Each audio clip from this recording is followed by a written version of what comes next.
La detención de Ramón Ángel Álvarez Ayala, conocido como el R1, uno de los principales operadores del cártel Jalisco Nueva Generación, ha provocado todo tipo de reacciones. Si bien las autoridades ubican al R1 como el autor intelectual del asesinato del alcalde de Uruapan, Carlos Manzo, lo cierto es que el móvil se esgrime como causal del asesinato.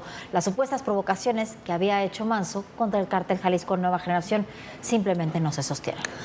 Y no se sostienen porque ese asesinato es político y casualmente el hermano del R1, Roldán Álvarez Ayala, fue alcalde. Era hasta hace unos días líder de Morena en la región. Era consejero nacional de Morena y era enemigo de Manzo, además de un cercano operador de Leonel Godoy en el estado de Michoacán, en cuyo gobierno participó. Todos lo sabían.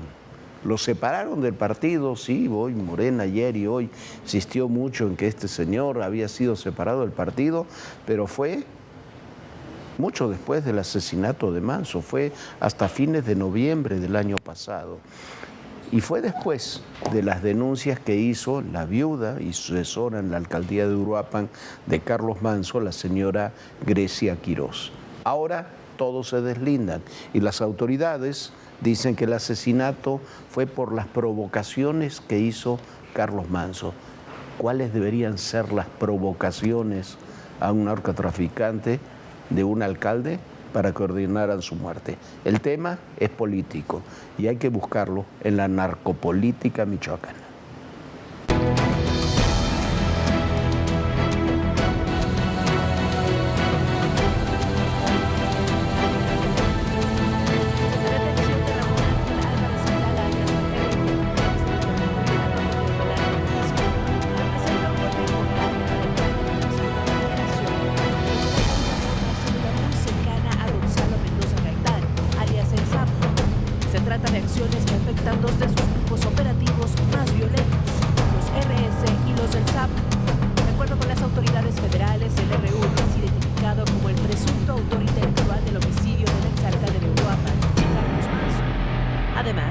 El líder de los RS. Lo acusan de... Bueno, la narcopolítica es el eje de todo esto y también de lo que está sucediendo ahí en Morena. El hermano del asesino es dirigente de Morena. Está en el partido hasta último momento, hasta después de que Grecia Quirós hizo las denuncias. No tenemos un deslinde real de esa investigación. Yo no dudo que el R1 haya ordenado el asesinato, que su grupo son los que hayan matado al alcalde Manzo. Eso no lo dudo. La pregunta es quién lo ordenó y por qué. Me recuerda esto mucho al atentado afortunadamente frustrado que se hizo contra Ciro Gómez Leiva, contra el periodista Ciro Gómez Leiva. También se dijo que lo había ordenado el Mencho, nunca se explicó por qué. Ahí están detenidos y ya sentenciados los autores materiales, el que contrató a la banda, el que dice que el Mencho le dijo, pero nadie ha explicado por qué. ¿Cuál es la causa política que habría detrás de todo eso? Y eso es también lo que ocurre con el asesinato de Carlos Manzo. El eje de todo esto y también de las diferencias que existen aquí en estos capítulos es precisamente lo que está en el debate en estos momentos. Eso es lo que hay que indagar, eso es lo que hay que investigar y eso es el punto que sigue, Viviana, sin resolverse. Por supuesto, Jorge, pero como bien dices tú y sostienes en el asesinato cuando se dice que mandaron a atentar contra Ciro Gómez Leiva y que fue el cártel Jalisco Nueva Generación y fue el Mencho, es decir, pues realmente no decir quién fue. Imagínense, es tan general decir que fue el cártel Jalisco que no se está responsabilizando absolutamente a nadie, que es lo mismo que ha sucedido, como tampoco le han dicho concretamente a Ciro Gómez Leiva en esta investigación quién fue quien intentó acabar con su vida, tampoco han dicho quién fue quien atentó contra Carlos Manzo y por qué. Porque decir que fue el cártel Jalisco Nueva Generación es como decir fue alguien de México. Eso es tan amplio que, bueno, hay que ser mucho más serios con estos comunicados, con esta información y sobre todo con estas investigaciones. Y el domingo el presidente Donald Trump compartió en su red Truth Social un texto del periodista Bill O'Reilly. Lo que llama la atención es que es un texto publicado en marzo pasado titulado México no es amigo de los Estados Unidos, donde habla de la corrupción del gobierno mexicano, de la convivencia de la clase política con el crimen organizado, y también lanza fuertes críticas contra López Obrador y contra la presidenta Sheinbaum. ¿Por qué retomar un texto de hace un par de meses? El presidente de Estados Unidos, Donald Trump, reavivó la tensión con México al difundir en su red Truth Social una columna del comentarista Bill O'Reilly, publicada originalmente el 11 de marzo, en la que acusa al gobierno mexicano de ser el principal obstáculo para combatir a los cárteles y afirma que México es el problema en la crisis del narcotráfico que afecta a ambos países. El texto critica la negativa del gobierno mexicano a permitir una mayor intervención de autoridades estadounidenses contra el crimen organizado y sostiene: México no es amigo de Estados Unidos. Su gobierno ha sido corrupto durante décadas y eso ha provocado un aumento de los asesinatos y el tráfico internacional de drogas. Eso no es una opinión, es un hecho. Analistas advierten que el gesto de Trump no es un simple capricho, sino la reiteración de su postura de que en México gobiernan los cárteles. El mensaje coincide con procesos judiciales en curso, como la solicitud de extradición contra el gobernador con licencia de Sinaloa, Rubén Rocha Moya, y los otros coacusados, lo que refuerza la narrativa de corrupción señalada por O'Reilly. El columnista también cuestiona las respuestas del gobierno mexicano, que considera más pretextos que soluciones. En cambio, culpa a los adictos estadounidenses y al contrabando de armas del problema de México. Un argumento absurdo. Los cárteles han asesinado a más de 1 millón de personas en más de una década. Deje de poner excusas. Versiones periodísticas destacan que la decisión de Trump de volver a difundir el texto de O'Reilly intensifica la presión sobre México al subrayar la corrupción y la falta de capacidad de las autoridades frente al poder de los cárteles, un movimiento que busca dejar claro que Washington observa de cerca y exige respuestas concretas. Amada Castañón, Azteca Noticias. Bueno, ¿y por qué sigue Trump? ¿Por qué recupera Trump un texto de hace 6 meses criticando muy duramente, Bill O'Reilly critica muy duramente en ese texto al gobierno mexicano, habla de lo mismo que se está hablando ahora, porque llevamos varios meses con la misma lógica? ¿Por qué lo hace? ¿Por qué? Porque no saca el dedo del renglón, porque este es un tema estratégico para Estados Unidos y son 3 capítulos que no van a negociar: la destrucción de las redes políticas, el hecho de acabar con los cárteles y el tema de la relación con China, con Cuba, con Rusia, con Nicaragua, que son sus enemigos. Y por otra parte, como no esperar estos comentarios con decisiones como los lineamientos para supuestamente defender los derechos de las audiencias, donde lo que se intenta imponer es un burdo y evidente sistema de censura a los medios y a los periodistas. Salvo el oficialismo, nadie apoya esos lineamientos en el mundo político y de la comunicación. La Iglesia el día de ayer hizo un comunicado durísimo respecto a este tema.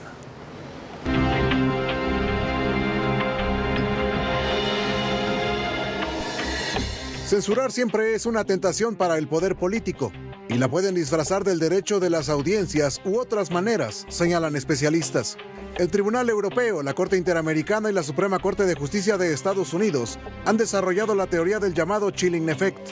Los gobiernos no prohíben expresamente una publicación, pero se genera la incertidumbre o el temor a una posible sanción. Para que los propios medios, los periodistas, aquellos que se dedican a la información, pues se autocensuren o se autocontrolen, ¿no?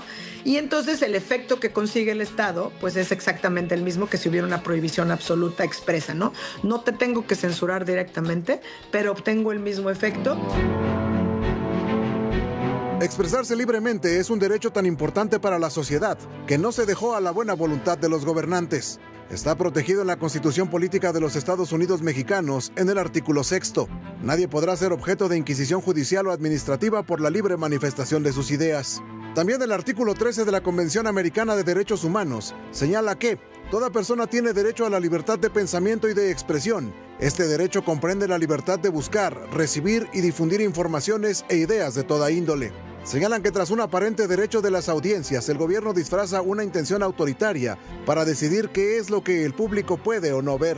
Me parece que esta amenaza la hemos enunciado varias veces, pero hoy está muy presente porque lo quieren justificar con cuidar a los niños, con cuidar la verdad, pero el primer problema es que quién va a juzgar qué es verdad y qué no es verdad. Pues es la propia audiencia la que decide si lo ve. La libertad de expresión es un derecho siempre bajo ataque cuando resulta incómodo al poder. Y la primera consecuencia la asume el ciudadano, que no podrá contar con información crítica si la libertad de expresión no se ejerce. Ricardo Torres, Azteca Noticias. Bueno, y no nos engañemos, estos nuevos lineamientos de censura no se le ocurrieron de repente al gobierno federal en este momento.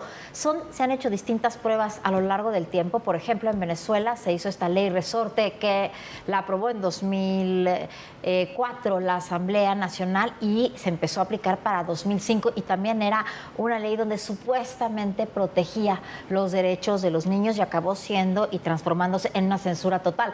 De repente empezaron a quitar concesiones de televisión y te decían, no los estamos censurando, simplemente se les acabó su concesión. Y bueno, de ahí viene este modelo con esta ley resorte en Venezuela. Me imagino que tomaron este tipo de modelos en este momento para tratar de censurar o de poner sanciones tan altas a quien dice la verdad, que los periodistas se tengan que autocensurar para no sufrir estas consecuencias. Y bueno, así están las cosas. En Venezuela se dejaron, en Venezuela hoy no existe la libertad de expresión, disfrazada también, por supuesto, en la protección de las audiencias y en la protección a los niños. Esperemos que en México podamos resistir que pasen este tipo de lineamientos, porque puede ser muy grave, pero sobre todo para usted que nos escucha, que nos ve, que es quien se merece decidir qué es lo que quiere o no ver, que es quien se merece decidir a quién le quiere creer y a quién no. Pero tampoco todo esto es una novedad, como le decía, así comenzó con un mecanismo exactamente igual de censura en los medios durante el gobierno de Hugo Chávez. Vea usted. Si usted cree que la ley para callar a México, esa con la que los de Guinda y Blanco pretenden amputarle la libertad de expresión a los medios de comunicación, a la prensa escrita, a las redes sociales, pero sobre todo y ante todo a usted, ¿se le había ocurrido a Morena? Pues no, porque ni para eso salieron buenos. Es una copia total y radical de la misma que en el 2004, bajo el mandato del dictador Hugo Chávez, maniató y amordazó a los venezolanos. Desde que esta ley fue concebida, el Colegio Nacional de Periodistas ha rechazado de forma categórica la normativa y sus reformas, denunciando que se discuten de espaldas al gremio para tres cosas: legitimar la censura, criminalizar la opinión y silenciar a los ciudadanos. En el papel todo parecía una oda a la justicia y la legalidad. El proyecto prohibía incitaciones al odio, a los delitos y violaciones a los derechos humanos. También promovía horarios aptos y supervisados para todo público. Solo que en la vida real la miel y las hojuelas ni siquiera aparecieron en la carta. Y todo se convirtió en puros bocados de hiel y espinas. No habrá nueva concesión para ese canal golpista de televisión que se llamó Radio Caracas Televisión. Se acaba la concesión. Como consecuencia de la ley resorte, pomposa y falsamente nombrada como Ley de Responsabilidad Social en Radio, Televisión y Medios Electrónicos, la dictadura venezolana se volvió juez y parte y comenzó a multar a las empresas con el 10% de su ingreso bruto anual y con suspensiones de 72 horas o incluso permanentes, como en el caso de RCTV, a quien no cumpliera con sus lineamientos. Ambiguas directrices que cambiaban dependiendo la conveniencia del régimen y que terminaron por cerrar decenas de periódicos y páginas de internet, señales de radio y canales de televisión, que muchas veces terminaron en manos de esbirros del régimen, socios de la dictadura. Las faltas iban desde no transmitir en tiempo y forma el himno nacional, hasta, según ellos, incitaciones al magnicidio o manipulaciones para provocar incertidumbre o alteraciones del orden público. La ley resorte entró en vigor en el 2004. La reforma que la dotó de más mecanismos de censura apareció en el 2010 y se reforzó en el 2017 con la ley contra el odio. Es allá con el látigo en las manazas del nuevo paladín de la injusticia, Nicolás Maduro. Que WhatsApp la están utilizando para amenazar a Venezuela. Y entonces yo voy a eliminar mi WhatsApp de mi teléfono para siempre. Ley resorte, fortalecida con la ley contra el odio, es justo la que le quieren recetar al 2x1 a los mexicanos, bajo el mentiroso eufemismo de los lineamientos generales para la protección de los derechos de las audiencias. Raciel Cruz Salazar, Azteca Noticias. Bueno, no hay un solo apoyo a estos lineamientos que no sean la gente que está a sueldo del propio gobierno. Y hablando de quienes están a sueldo del gobierno, ya sea federal o los gobiernos estatales, hoy la periodista Dolia Esteves exhibió las nóminas de pago a medios del gobierno de Sonora que encabeza Alfonso Durazo. Destacan innumerables personajes de redes que trabajan tanto para el gobierno estatal y federal, pero sobre todo destaca Pablo Iglesias, el ex líder del partido español Podemos. Pablo Iglesias tiene esta empresa, se llama Agitrop, Agitación y Propaganda, que cobró 4.5 millones de pesos, se dice que solamente por una entrevista. El segundo monto, este es el más abultado de todas las listas de pagos para páginas web, después de los 9 millones para el Sistema Estatal de Información Web de Proyecto Puente. En total son 270 millones de pesos. La enorme mayoría, prácticamente todo, para personajes o grupos amigos, independientemente de su experiencia, de su repercusión, de su expertise mediática o periodística. Pero además no solamente eso, en la nómina viene adjuntado qué es lo que hacen cada uno. Y lo que hacen cada uno es, ahí lo dicen, apoyo prácticamente incondicional. De acuerdo con información revelada por la periodista Dolia Esteves, en 2025 el gobierno de Alfonso Durazo repartió más de 270 millones de pesos a medios sonorenses nacionales y a uno extranjero. Canal Red, el proyecto mediático del ex vicepresidente español Pablo Iglesias, a quien se le otorgó 4,5 millones de pesos, el segundo monto más abultado en la lista de chayotes para páginas web. El listado de 209 casos incluye a todos aquellos medios que actualmente tienen contratos abiertos con Durazo, la mayoría por adjudicación directa, para que hablen bien de él y de su gobierno. El dinero se encuentra repartido por tipos de medios. A 175 páginas web se destinaron 98 millones de pesos. A 30 estaciones de radio locales, 92 millones de pesos. Y a 17 medios nacionales, radio, televisión y digitales, se le otorgaron 84 millones de pesos.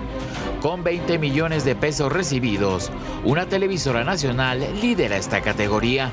Además de los nombres de los medios, sus principales representantes y las cantidades destinadas a ellos, la lista contiene un apartado de comentarios acerca de cada uno, con frases como ayuda a golpear a los de enfrente, pasa buena información, sí jala con el gobierno pero también golpea, es colaborativo, hay que aumentarle el doble, hablar con él para utilizarlo más o analizar sacarlo porque no es colaborativo. Sobre Pablo Iglesias dice, colaborativo y afín al gobierno.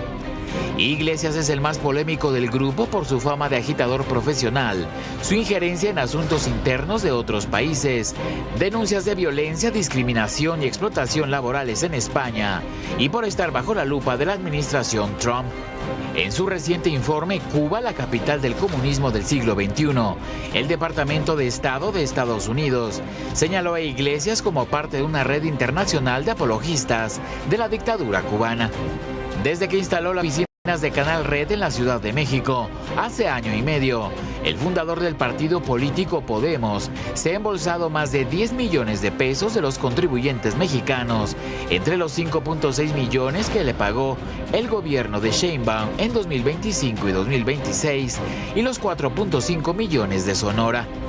Dolia Esteves afirma que las cifras públicas podrían no cuadrar con lo que aparece en los documentos oficiales, ya que algunos pagos se hacen al típico estilo chayotero, en efectivo y dentro de un sobre.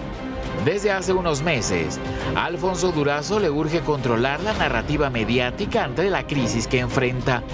De acuerdo con Los Angeles Times y The New York Times, el gobernador es investigado por las agencias de seguridad del gobierno de Trump por presuntos nexos con el narcotráfico y por actos de corrupción. Durazo asegura que no existe ninguna investigación formal, orden de detención ni pruebas en su contra y que casi suda agua bendita.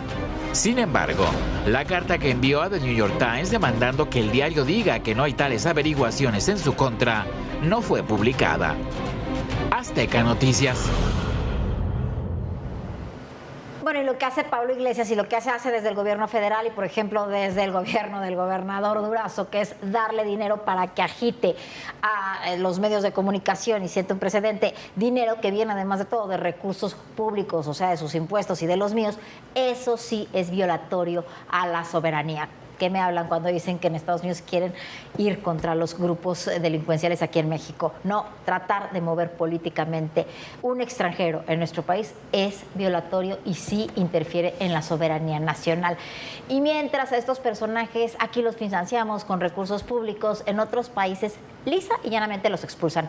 Esto sucedió en Francia, que el gobierno de Francia ordenó la expulsión de Ksenia Ferdokova. Ella es la exdirectora de la filial francesa del canal estatal ruso RT de Russia Today y congeló sus activos desde finales de julio del 2026. Acaba de ser, el gobierno francés la acusa de ser un instrumento de desinformación del Kremlin para desestabilizar el orden público en Francia. Considera que su presencia y sus mensajes representan una amenaza grave y actual porque difunde discursos destinados a socavar la confianza de los ciudadanos en las instituciones europeas y francesas. Vea usted.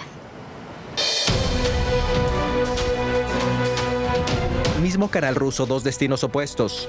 En Francia lo expulsan y le congelan las cuentas. En México lo dejan operar. Francia ordenó expulsar a Ksenia Fedorova, exdirectora de Russia Today en Francia, y congeló sus activos. RT fue prohibido en la Unión Europea en 2022 tras la invasión a Ucrania, una amenaza a la seguridad nacional. Pero lo que Europa expulsa, América Latina lo recibe, y México es el punto estratégico del Kremlin en el continente. Mezclan esos periodistas falsos con periodistas verdaderos para lavar su información y que el medio parezca y tenga cierta credibilidad.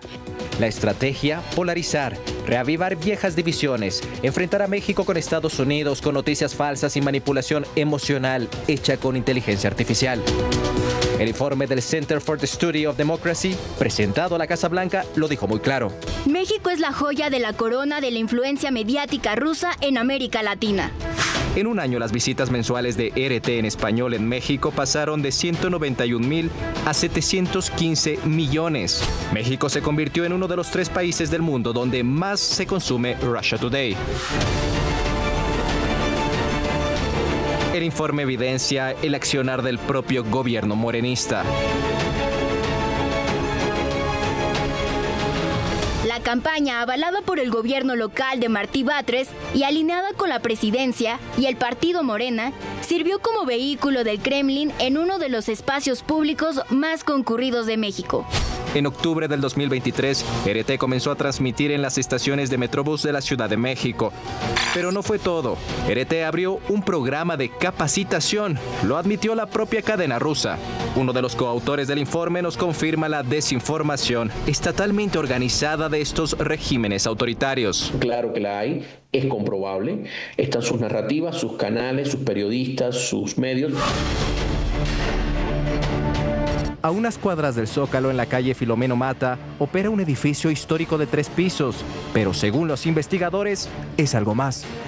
Un foco muy importante de estas redes de influencia que Rusia ha tejido muy inteligentemente en México es el Club de Periodistas de México, por ejemplo, liderado por Celeste Sáenz, una periodista cooptada por Rusia, que, por ejemplo, en los premios de periodismo que otorga cada año este club, podemos ver que se le entregan a personalidades completamente afines a Putin. Gasta dinero en estas plataformas en español a través de reporteros que son muy críticos, antiimperialistas, pero que estamos hablando de medios financiados o medios directamente vinculados al gobierno en este caso de Rusia. Esto es algo que hemos visto en diferentes países, pero en México creo que es el más fuerte. Pero no hay otro país en América Latina donde estos narrativos han alcanzado un nivel de recepción y en la sociedad.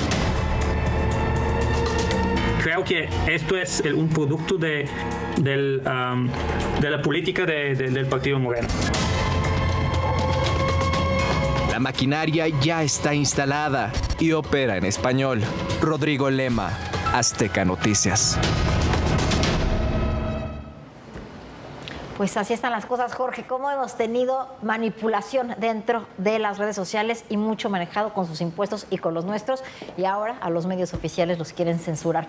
Nosotros ya nos vamos. Muchísimas gracias por habernos acompañado. Descanse, sueñe bonito. Y nos vemos mañana aquí en Todo Personal. Bonita noche, Jorge. Muy buenas noches, Diana. Muy buenas noches a todos ustedes. Y recuerden, el poder y en la política todo, pero absolutamente todo es personal. Gracias.